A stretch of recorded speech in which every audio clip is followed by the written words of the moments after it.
नमस्कार, मी लतिका महाराष्ट्र रेसिपीमध्ये मी तुमचं स्वागत करत आहे। आज आपण पाहूया टमाट्याची सुक्की भाजी। पण त्याआधी चॅनलला सबस्क्राइब करा आणि बेल आयकॉनवर क्लिक करा।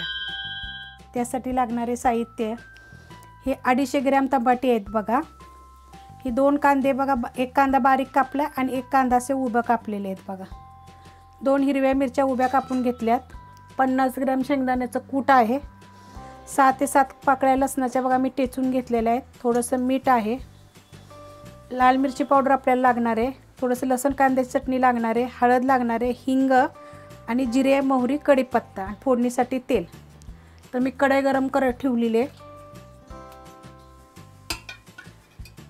त्याच्यामध्ये बघा हे 2 चमचे तेल चांगलं गरम होऊन द्यायचं। तेल बघा चांगलं गरम झालेलं आहे। त्याच्यामध्ये अर्धा चमचा जिरे, अर्धा चमचा मोहरी, कढीपत्ता आणि थोडंसं हिंग। आता ह्याच्यामध्ये बघा कांदा आपण उभा थोडा चिरलेला आहे आणि एक कांदा आपण बारीक चिरलेला आहे। हा चांगला भाजून घ्यायचा। हे बघा कांदा आता हलकासा भाजलेला आहे। आता ह्याच्यामध्ये बघा ह्या लसणाच्या पाकळ्या मी अशा टेचून घेतल्यात बघा।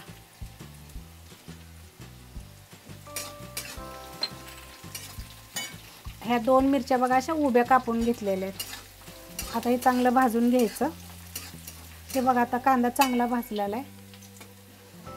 आता ह्याच्यामध्ये बघा अर्धा चमचा हळद टाकायची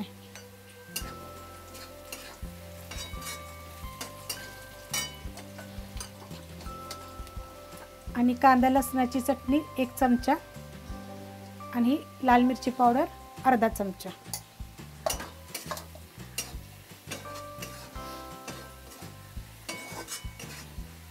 हे बघा ते चांगलं मिक्स झालेलं आहे।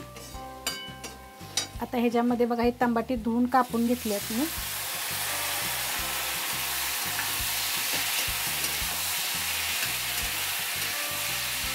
चांगलं हलवून घ्यायचं। आता ह्याच्यामध्ये बघा ही 50 ग्रॅम शेंगदाणे मी भाजून कुटून घेतलेले आहेत। मी थोडेसे मोठे मोठे कुटलेले आहेत बघा, जास्त पण बारीक नाहीत कुटलेले।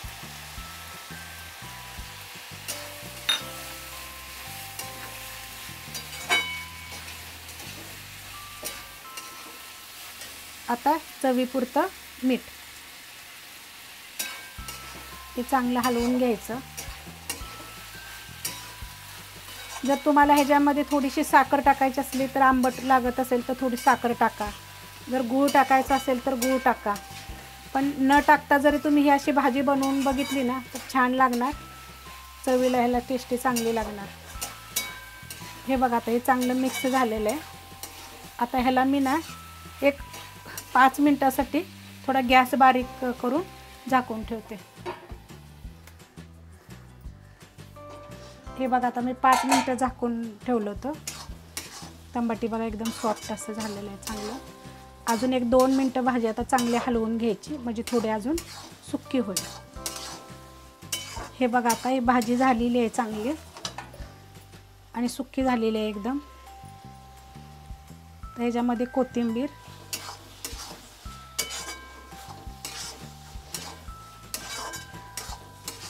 हे बघा आता चांगली झालेली आहे भाजी।